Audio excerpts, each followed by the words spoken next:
So ಇವತ್ತು December 5ನೇ ತಾರೀಕು. ಸೊ ಇವತ್ತಿಗೆ ಕರೆಕ್ಟಾಗಿ 8 ದಿವಸ ಆಗಿದೆ, 8 ತಿಂಗಳಾಗಿದೆ ಸಾರಿ. ಇವಾಗ ಮಣ್ಣು ಹಾಕಿಸ್ತಾ ಇದ್ದೀನಿ. ಇದೇನಿದೆ ಅಲ್ಲ ಮೇಲ್ಗಡೆದೆಲ್ಲ ಕಂಪ್ಲೀಟ್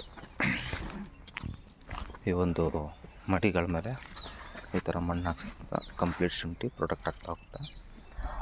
ಸೊ ನೋಡ್ತಾ ಇರ್ಬೋದು ಈ ಕಡೆ ಸೈಡು ಇನ್ನು ಮಣ್ಣು ಹಾಕಿಲ್ಲ ಈ ಕಡೆ.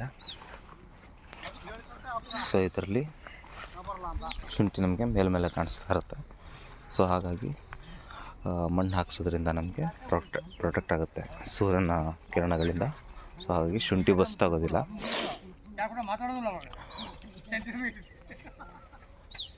ಸೊ ನೆನ್ನೆ ನಿಮಗೆ ಹೇಳಿದ್ದೆ ನಾನು ಮಂಡಕ್ಕಿ ಹುಳದ ಬಗ್ಗೆ ಒಂದು ವಿಡಿಯೋ ಮಾಡಿ ಹಾಕಿದ್ದೆ. ಸೊ ಅದರಲ್ಲಿ ಏನಂತ ಅಂದರೆ ನಾವು ಟಾಟಾ ಕೊರಂಡ ಏನಿದೆ ಕ್ಲೋರೋಫರಿಫಸ್ 50 EC ಇದನ್ನು ನೀವು ಯೂಸ್ ಮಾಡ್ಬೋದು.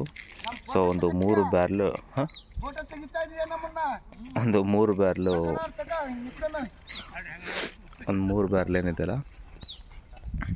3 ಬ್ಯಾರ್ಲು ಬಂದ್ಬಿಟ್ಟು 1 ಎಕರೆಗೆ ಬೇಕಾಗುತ್ತೆ. ಸೊ ಟಾಟಾ ಕೊರಂಡ ನಾನು ಯೂಸ್ ಮಾಡಬೇಕಂತ ಪ್ಲ್ಯಾನ್ ಮಾಡಿದ್ದೀನಿ. ಸೊ ಅದಂತನೇ ಅಲ್ಲ, ಯಾವುದೇ ಆಗಿರ್ಬೋದು ಕ್ಲೋರೋಫರಿಫಸ್ 50 ECನ ನೀವು 1 ಬ್ಯಾರ್ಲಿಗೆ ಅರ್ಧ ಲೀಟ್ರಂಗೆ ಕಾಲು ಲೀಟ್ರಂಗೆ ಯೂಸ್ ಮಾಡ್ಬೋದು. 3 ಬ್ಯಾರ್ಲಿಗೆ ಒಂದು 750 ml ಸಾಕಾಗುತ್ತೆ. ಇದನ್ನು ನೀವು ಕಂಪ್ಲೀಟ್ ಡ್ರೆಂಚ್ ಮಾಡೋದ್ರಿಂದ ಇಡೀ ಕಂಪ್ಲೀಟ್ 1 ಎಕರೆಗೆ ಯಾವುದೇ ರೀತಿ ಒಂದು ಹುಳಗಳಿದ್ರೂ ಸಹ ಅವು ಸತ್ತೋಗ್ತವೆ.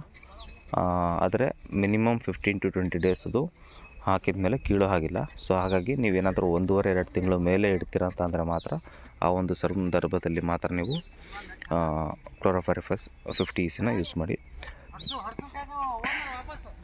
ಇಫ್ ಇನ್ ಕೇಸ್ ಇನ್ನೂ ಒಂದಿದೆ ಫಿಪ್ರೋನಿಲ್ ಅಂತಂದು, ಅದನ್ನು ಕೂಡ ಫಿಪ್ರೋನಿಲ್ 40%, ಅದನ್ನು ಸಹ ನೀವು ಬಳಸ್ಬೋದು. ಅದು 1 ಬ್ಯಾರ್ಲೆ 100 ml 100 ಗ್ರಾಮ್ ಯೂಸ್ ಮಾಡಬೇಕಾಗುತ್ತೆ ಫಿಪ್ರೋನಿಲ್ನ. ಸೊ 1 ಎಕರೆಗೆ ಒಂದು 3 ಬ್ಯಾರ್ಲಿಂದ ಡ್ರೆಂಚ್ ಮಾಡಿದರೆ ಸಾಕಾಗುತ್ತೆ. ಸೊ ಇವಾಗ ನಾನು ಮಣ್ಣು ಹಾಕ್ಸಿದ್ದೀನಿ. ಒಂದು 2-3 ಡೇಸ್ ಆದಮೇಲೆ ಇದಕ್ಕೆ ನಾನು ಇನ್ನೊಂದು ಸಲ ಡ್ರೆಂಚ್ ಮಾಡುವಾಗ ನಿಮಗೆ ವೀಡಿಯೋ ಮಾಡಿ ಹಾಕ್ತೀನಿ. ಸೊ ಈ ಥರ ಮಣ್ಣು ಹಾಕ್ಸೋದ್ರಿಂದ ಕಂಪ್ಲೀಟು ಶುಂಠಿ ಮುಚ್ಚೋದ್ರಿಂದ ನಿಮಗೆ ಇಳುವರಿಲಿ ಯಾವುದೇ ರೀತಿಯ ಒಂದು ನಷ್ಟ ಸಂಭವಿಸೋದಿಲ್ಲ. ಓಕೆ, ಏನಾದ್ರು ಡೌಟ್ಸ್ ಇದ್ದರೆ ಕಮೆಂಟ್ ಮಾಡಿ. Thank you.